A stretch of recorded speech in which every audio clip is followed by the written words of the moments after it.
setiap ahli parlimen mempunyai satu peruntukan sama rata dan juga kami dapat melakukan kerja dengan baik. Ini adalah berdasarkan pengalaman yang ada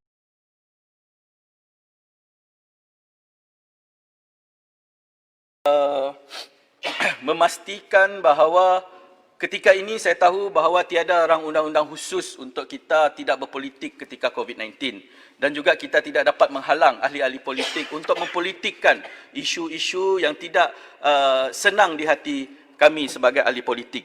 Dan juga saya ingin mewujudkan satu pandangan bahawa parlimen perlulah diberi kebebasan dan juga kuasa yang lebih besar dan juga kita perlu melakukan satu reformasi parlimen ataupun reformasi pilihan raya di mana saya mencadangkan mungkin idea ini tidak popular adalah saya mencadangkan agar setiap ahli parlimen tanpa mengira pegangan politik kerajaan ataupun pembangkang haruslah diberikan peruntukan sama rata khususnya bagi pengurusan pusat hikmat dan juga sebilangan kecil peruntukan tersebut untuk bencana.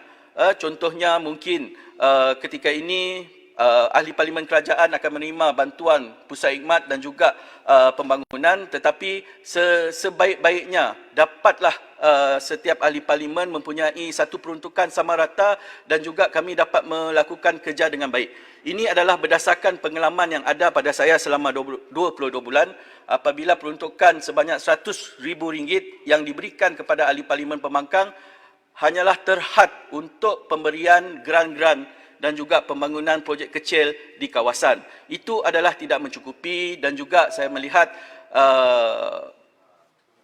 situasi ini berlaku di pihak rakan-rakan di pihak pembangkang.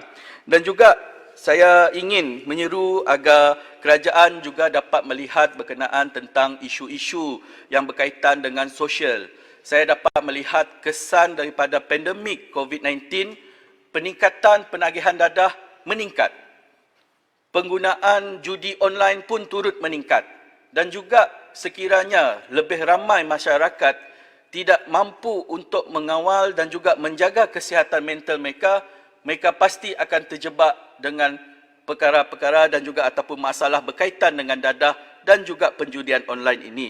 Dan juga saya berharap agar peruntukan seperti Peka 40 untuk healthcare support ini dapat dipanjangkan bagi merawat pesakit-pesakit ataupun penagih-penagih dadah supaya kita dapat mengelakkan dan juga mengurangkan kesan penagihan akibat pasca COVID-19 ini. Dan juga selain daripada itu, saya dengan ini menyokong penuh dan juga saya berharap agar kita mengucapkan terima kasih kepada frontliners dan juga wira negara kita, Tan Sri Dr. Hisham adalah selayaknya menerima anugerah yang beliau terima tadi.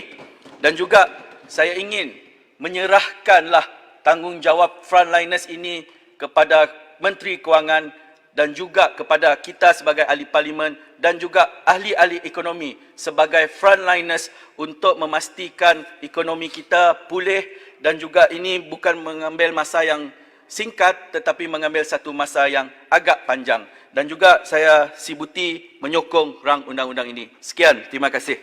Tuan Speaker, segambut minta 1 minit. Ya, saya